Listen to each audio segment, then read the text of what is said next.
You've been chasing it your entire life.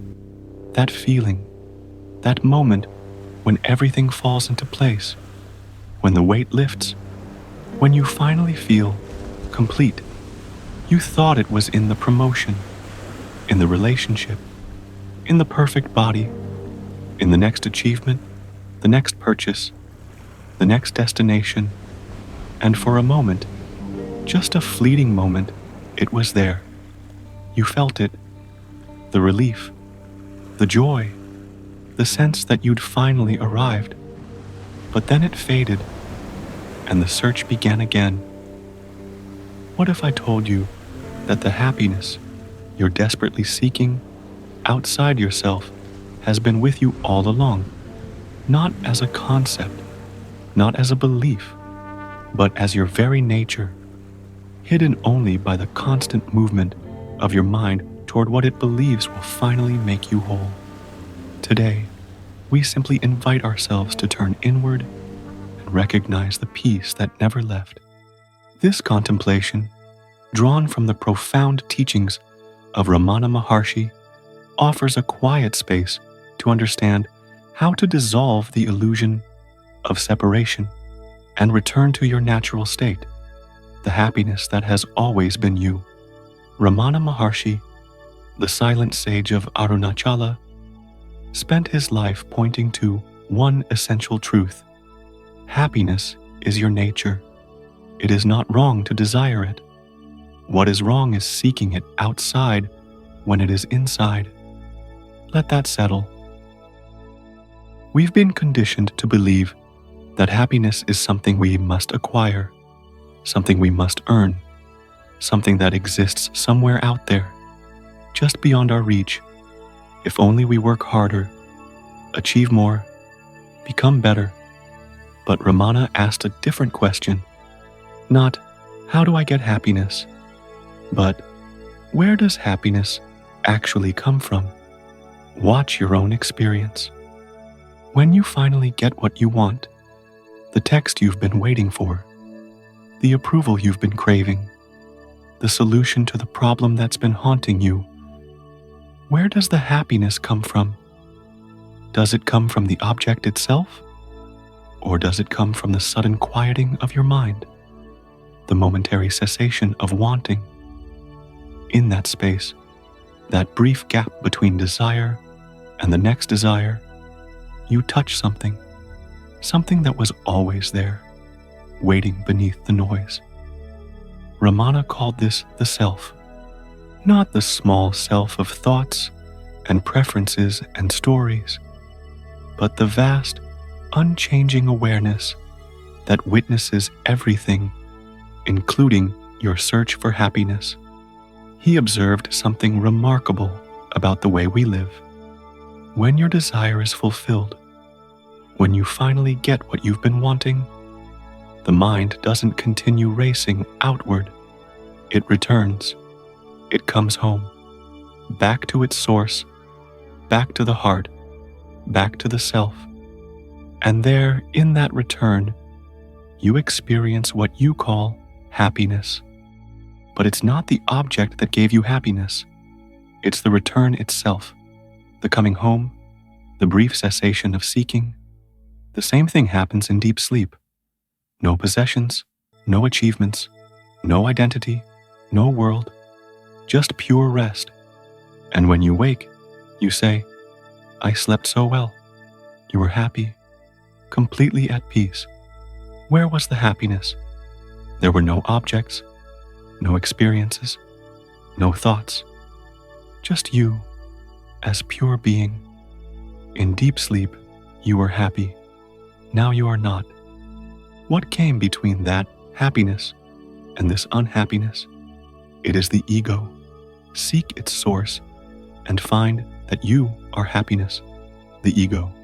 The thought, I am this body. I am this story. I am incomplete. This single thought strengthened over a lifetime. This is what obscures your natural happiness. Ramana offered a metaphor. Simple, devastating in its clarity. Imagine walking under the scorching sun on a hot day. The heat is unbearable. Your skin burns. You feel exhausted, miserable. Then you see a tree. You step into its shade, and immediately, relief, coolness, peace. Now imagine someone who keeps walking from the shade into the sun, and then back to the shade, over and over again, back and forth, suffering and relief, suffering and relief.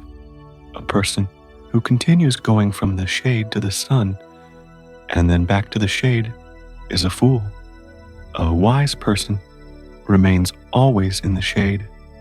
This is what we do every single day. The shade is the self, your natural state of peace, of completeness, of causeless joy. It's always there, constant, unchanging, requiring nothing from you. But the mind doesn't trust this. It believes happiness exists in the objects, in the sunlight, in the external world. So it moves outward, it chases, it grasps, and inevitably it suffers. Then, exhausted, it returns momentarily to the shade, to the self, and experiences relief. But instead of recognizing where the happiness came from, the mind credits the object. I'm happy because I got what I wanted. And the cycle continues. What Ramana is pointing to is radical. You're not pursuing happiness. You're pursuing the return to yourself. Every desire is actually a desire to come home. Feel this for a moment. You think you want the relationship, the success, the validation, but what you truly want is the peace that comes when wanting stops, when the mind finally rests in the heart, when you remember, even briefly, that you are already whole.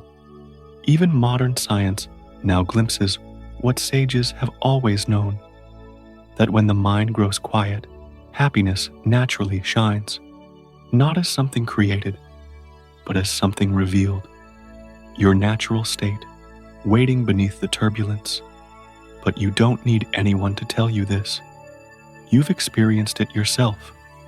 Remember a moment when you were completely absorbed in something, watching a sunset, listening to music, lost in creative flow. For those moments, there was no you separate from the experience, no thoughts about past or future, no sense of lack, just presence, just being. And in that space, happiness, not because something was added to you, but because something fell away. The constant mental commentary, the relentless seeking, the belief that you are incomplete. Ramana went even further. He said that what we call the world is nothing but thought. When thoughts arise, the world appears. When thoughts cease, in deep sleep, in moments of complete absorption, in glimpses of pure awareness, where is the world? The world and all its objects exist as projections of the mind. And the mind itself, when investigated, is found to be nothing but a series of thoughts. Thoughts of, I need this, I lack that, I am not enough. All thoughts are suffering, Ramana taught. Not because thoughts are inherently bad, but because every thought takes your attention away from the self, which is pure happiness, pure peace, pure completeness. The mind covering over your happiness is like clouds covering the sun. The sun doesn't disappear. It's always shining, always radiant. The clouds simply obscure it temporarily. Your work is not to create happiness. It's to remove the obscuration, to let the mind return to its source. So what do? We practice something Ramana called self-inquiry, not as a technique to achieve happiness, but as a gentle return to what's already here. Let's do this together, right now. Close your eyes if you're in a safe space to do so. Notice that you're aware. aware of these words, aware of sensations in your body, aware of thoughts arising and dissolving like waves on the ocean. Now ask yourself, who is aware? Don't answer with words. Don't search for a concept. Just notice the awareness itself. Turn your attention back toward the one who is watching, back toward the heart. This awareness, is it anxious? Is it lacking? Is it incomplete? Or is it simply here, open, spacious, allowing everything to be exactly as it is? Rest here, even for just a few seconds. This is the shade. This is the self. This is home. The mind will pull you back toward the sun, toward the next thought, the next worry, the next desire. This is natural. This is what minds do. But now you know. Now you've tasted, even briefly, the happiness that doesn't depend on anything outside yourself. Open your eyes. Here's what this looks like in daily life. You're scrolling through social media, and suddenly you feel inadequate. Someone else's life looks better, fuller, more complete than yours. The mind moves toward the sun. I need what they have. Pause. Turn inward. Ask, who feels inadequate? Not to make the feeling go away, but to recognize the awareness that's noticing the feeling. That awareness, that witnessing presence, is untouched by the inadequacy. It remains in the shade, always available, always at peace. You're in a conversation, and you feel the urge to prove yourself, to be seen, to be validated. The mind moves outward, reaching for recognition, like hands grasping at smoke. Pause. Return to the heart. Ask, who needs validation? And suddenly, even for a moment, you remember, the one who is aware of the need doesn't need anything. It's already whole, already at peace, already home. You receive news that disappoints you. A plan falls through. An expectation is not met. The mind immediately moves outward, blaming, resisting, wishing things were different. Pause. Come back to the shade. Ask, who is disappointed? The thought, I am disappointed, arises. But you are not the thought. You are the awareness in which the thought appears, and that awareness is untouched, unmoved, like the sky is untouched by the weather passing through it. This isn't about perfection. You won't stop wanting things. You won't stop engaging with the world. Ramana himself said, there is no need to run away to a forest or shut yourself in a room. Continue with your essential activities, but free yourself from association with the doer. Live fully, work, love, create, but do so from the shade, not from the desperate hope that these things will finally make you happy. Because they won't, not permanently, not ultimately. The emperor, with all his possessions, still suffers, Ramana observed, because external things are ephemeral. They come and go. They change and fade. But you, as pure awareness, as the self, you are already the happiness you've been seeking. You are the unchanging presence in which all experience arises and dissolves. What remains when everything else is stripped away? When the body ages? When achievements are forgotten? When possessions crumble? What remains is the same awareness that was there when you were a child, the same witnessing presence that has been with you through every experience, every joy, every sorrow. That awareness is not old or young, not successful or unsuccessful, not adequate or inadequate. It simply is, and it is happiness itself, not the happiness that depends on circumstances, but the happiness that is your very nature, the happiness you were before the world told you that you were incomplete, the happiness that is revealed when the mind comes home to the heart. What would it feel like to stop searching, to rest in what's already here, not as passivity, not as giving up on life, but as the deepest intelligence, recognizing that you've been carrying the treasure with you all along, like someone frantically searching for their glasses while they're already on their face. The search itself is what prevents the recognition. Stop, rest, return to the shade.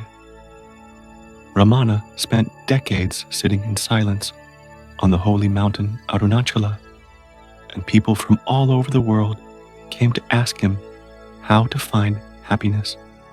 And his answer was always the same. You are happiness. Simply be the self, here and now. Not tomorrow, when conditions are perfect. Not after you've achieved this or acquired that. Here, now, as you are. The mind will protest. It will say, but what about my problems? What about my fears? What about all the things that are wrong in my life? And Ramana would ask, to whom do these problems appear? Who has these fears? Who experiences this life? Investigate. Don't believe. Don't accept. Don't reject. Simply look. And in that looking, you may discover what sages throughout history have discovered, that the one you've been searching for is the one doing the searching. The happiness you seek is the happiness you are. Return to the shade, again and again, in every moment when you notice the mind has wandered into the scorching sun of seeking. This is not a practice that ends.